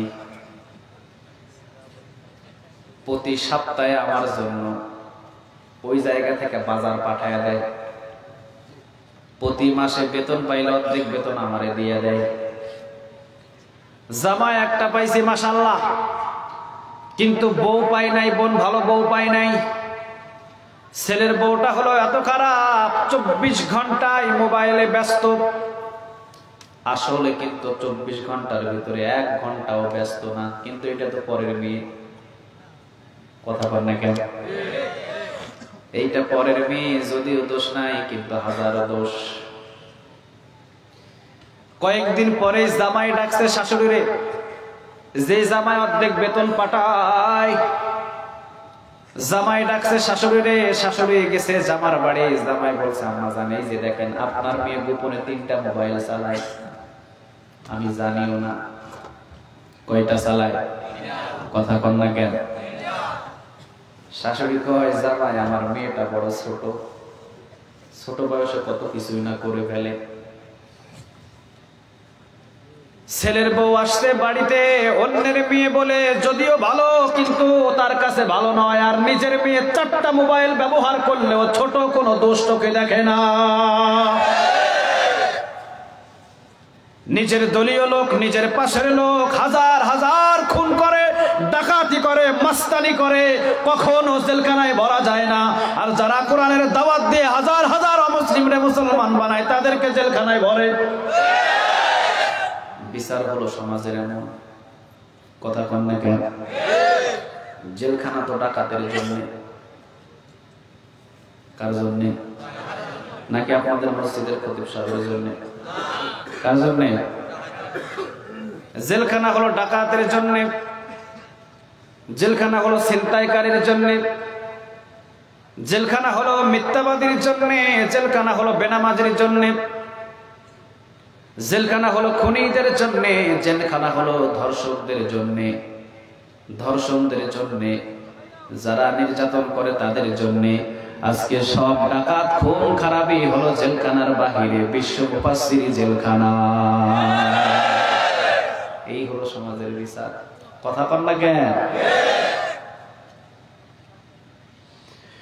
বিশ্বনবী জাস্টিস, তিনি বিচার করবেন। 2 জন সাহাবীকে বললেন যাও। 2 জন সাহাবী চলে যাও। 2 জন সাহাবীকে দাঁড় করায় দিলেন, যাও আবু বকরকে গ্রেফতার করো। সুবহানাল্লাহ বলবেন না? 2 জন সাহাবী আবু বকরের সামনে গিয়ে কয়, আবু বকর আপনারে তো যাইতেই হইব, বিশ্বনবী ডাকছে আপনারে। কি জন্য ডাকছে? আবু বকর এইটাও বলে নাই। আবু বকর কয়, তোমাদেরকে ধরতে হবে না, আমি একাই যাইতেছি। সুবহানাল্লাহ। বিশ্বনবীর দরবারে বিশ্বনবী আবু বকরকে দেখে বললেন, আবু বকর তুমি নাকি কাফের বেড়ে থাপ্পড় মারছো মিয়া? আবু বকর বললেন, জি ঠিকই একটা থাপ্পড় দিছি। বিশ্বনবী বললেন, কেন মারছো? আবু বকর বললেন, ইয়া রাসূলুল্লাহ সাল্লাল্লাহু আলাইহি ওয়াসাল্লাম, এই কাফেরের বাচ্চা প্রতিদিন আমারে গালি দেয়, আমি কিছু বলি না, কিন্তু আজকে আমারে 2টা গালি দিয়েছে। প্রথমে বলেছে মুসলমান সবাই ফকির, আমি আবু বকর মাতিও নাই, কিছু বলিও নাই। কিন্তু যখন বলেছে মুসলমানের আল্লাহ ফকির, আবু বকরের ইমানের ভিতরে জোয়ার এসে গেছে। আবু বকর নিজে আর কন্ট্রোল করতে পারে না। আবু বকর নিজেকে নিজে কন্ট্রোল করতে পারে নাই। যে রবকে জীবনের চাইতে আমি বেশি ভালোবাসি। বিশ্বনবী বললেন, কাফের রে, ঠিক তুমি কথাটা বলছো নাকি? যদি তুমি এই কালি আবু বকর রে দিয়ে থাকো, অবশ্যই তোমাকে থাপ্পড় মারছে। এই থাপ্পড়টা কিন্তু মারার ব্যাটিক হয় না, ঠিকই হয়েছে। কাফের বলছে, আমার কথা আমি বলি নাই।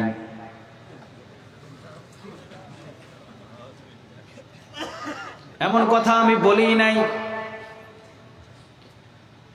বিশ্বনবী বললেন, আবু বকর, কাফের তো কয় বলে নাই। আবু বকর কয় বলছে। কাফের কয় বলি নাই। আবু বকর কয় বলছে।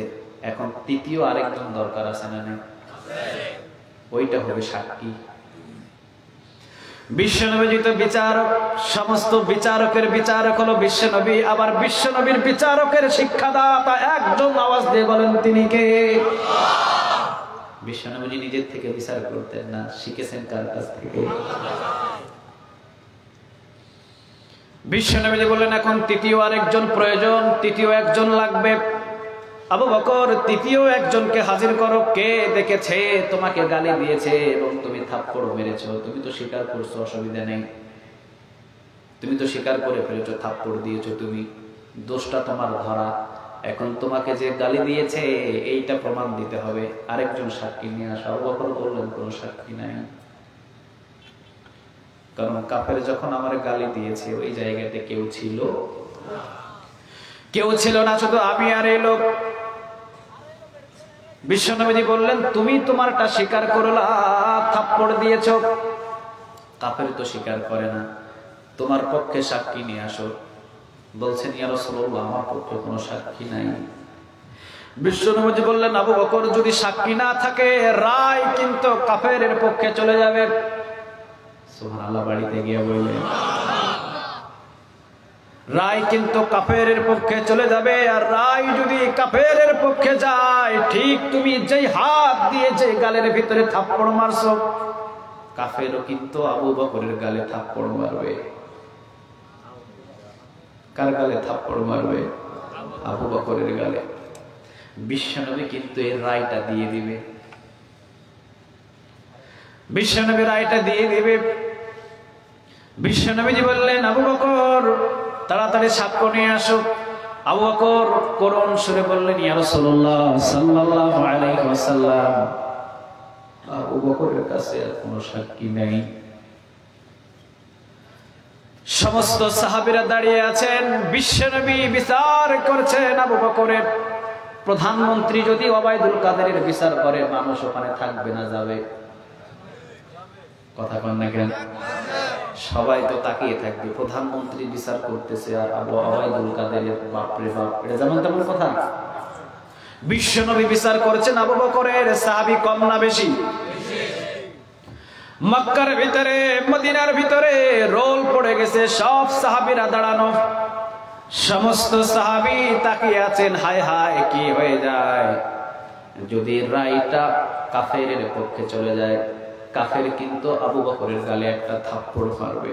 আরে আবু বকর তো সাধারণ কোনো মানুষ নয়। বিশ্বনবী বলেন, আমার আবু বকর এমন আবু বকর, আবু বকরের এক পায়ের কদমের নেক যদি এক পাল্লায় দেওয়া হয়, সারা পৃথিবীর সব মুসলমানের নেক যদি আরেক পাল্লায় দেওয়া হয়, আবু বকরের পাল্লার ওজনটাই বেশি হয়ে যাবে। যেমন তেমন কোন সাহাবী নয় না আবু বকর। আবু বকর সাধারণ কোনো ব্যক্তি নয়। সাহাবীরা বলেন, আবু বকরের গালে কাফের থাপ্পড় মারবে। আবু বকরের গালে থাপ্পড় পড়া মানে সব সাহাবীদের গালে থাপ্পড় পড়া। সব সাহাবীদের গালে থাপ্পড় পড়া মানে বিশ্বনবীর গালে থাপ্পড় পড়া। আর বিশ্বনবী যদি অপমান অপদস্থ হয়, রাগান্বিত হয়ে যাবেন কে? সমস্ত সাহাবী আওমাও করে কান্না শুরু করেছে।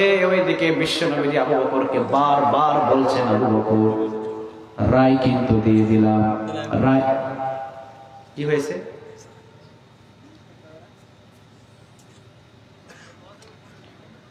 ওয়াজি করতে দিবে না আমাদের।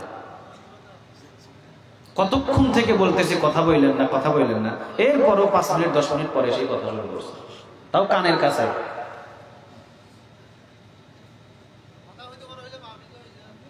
আমি যে কথা বলতেছি, কথাগুলো ভিতর থেকে আসতে হবে না? কথা কন না কেন?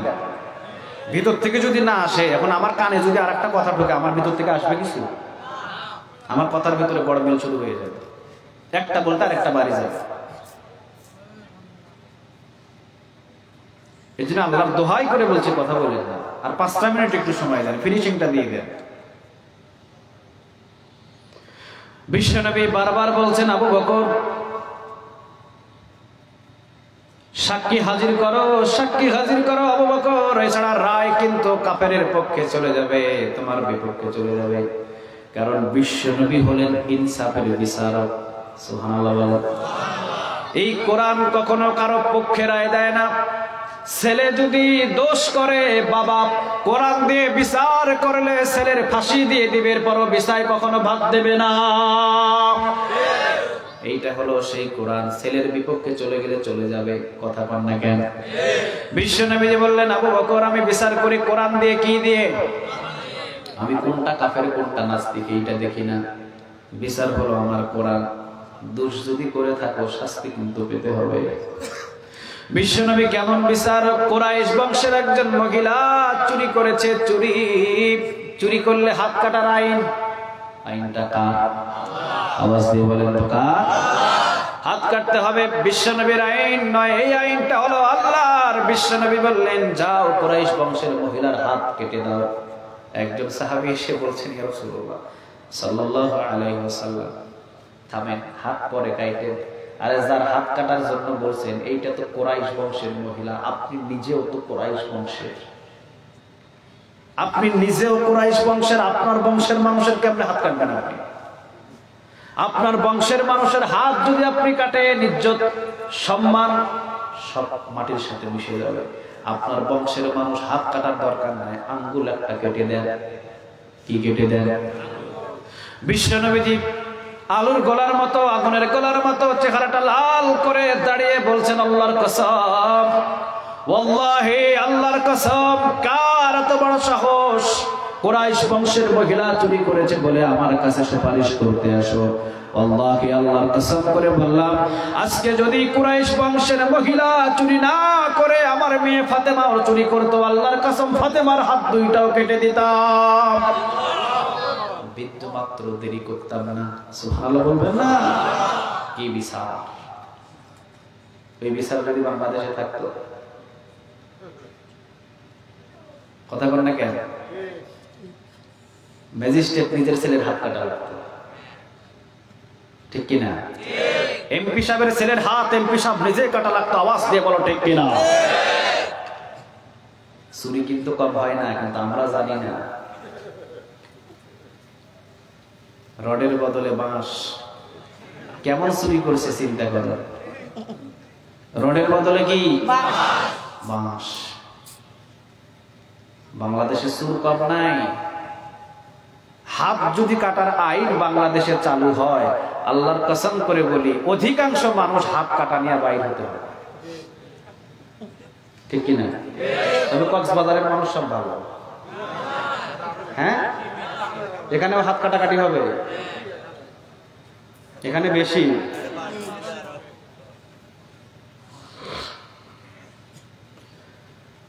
বিশ্বনবী বললেন, আবু বকর সাক্ষ্য দাও, সাক্ষ্য। আবু বকর বললেন, রাসূলুল্লাহ সাল্লাল্লাহু আলাইহি ওয়াসাল্লাম, আপনি রায়টা দিয়ে দেন, আপনি রায় দিয়ে দেন। আবু বকরের কাছে কোনো সাক্ষী নাই। বিশ্বনবী কাফেরকে কেবল বলবেন যে, কাফের তুমি তোমার হাত দিয়ে আবু বকরের গালে থাপ্পড় মারো। বিশ্বনবীর মুখের ভিতরে কেবল কথা এসেছে, আর শাহজিম থেকে ডাক দিয়েছেন কে? আল্লাহ রাব্বুল আলামিন ডাক দিয়ে বলছেন, ও নবী, লাকাদ সাদাকাল্লাহু কাওলাল্লাযীনা ক্বালু ইন্নাল্লাহা ফাকীর। নবী আবু বকরের সাক্ষী তো তৃতীয় কেউ নাই, জানো নবী আমি আল্লাহ নিজে আবু বকরের সাক্ষ্য হই। কারণ আমার আবু বকর আমার কোরআনে যত সম্মান দেখিয়েছে, একজন সাহাবীও আমি ওই রকম পাই না। এই কোরআনের মাধ্যমে কোরআনের জন্য সম্মান দিয়েছেন কে? আওয়াজ দিয়ে বলেন তো কে? অথবা কোরআন ধরবেন না ছাড়বেন? আওয়াজ দিয়ে বলেন ধরবেন না ছাড়বেন? আল্লাহ সবাইকে কবুল করুন। এই জন্য যে আয়াত থেকে আমি আজকে কথা শুরু থেকে টেনে এনেছি, ইন্না বলেন ইন্না নাহনু নাযালনা যিকরা ওয়া ইন্না লাহু লাহাফিজুন। সুবহানাল্লাহ বলবেন না? আল্লাহ বললেন এই কোরআনটা এমন একটা কিতাব যে কিতাবের হেফাজতের দায়িত্ব কেউ নেয় নাই। হেফাজতের দায়িত্ব কার? আল্লাহ ভালোভাবে জানে যে কোরআনটা যখন জমিনে দাওয়াত শুরু হবে, বহু নাস্তিক এই কোরআনের উপরে ঝাঁপিয়ে পড়বে শেষ করে দেওয়ার জন্য, ঠিক কিনা? আল্লাহ বলেন না নবী এত পেরেশান হবেন না, জানি আবু জেহেল এই কোরআনের বিরোধিতা করবে, কিন্তু আবু জেহেল আবু লাহাব সবগুলো ধ্বংস হয়ে যাবে, কোরআন জীবন্ত পর কিয়ামত পর্যন্ত থাকবে। চিল্লা বলো ঠিক কিনা? হাজার নাস্তিক যদি এসেও এই কোরআনের বিরোধিতা করে, কোরআনটাকে কি শেষ করে দিতে পারবে? কথা বলেন পারবে? পারবে? যদি আগুন লেগে ধ্বংস হয়ে যায়,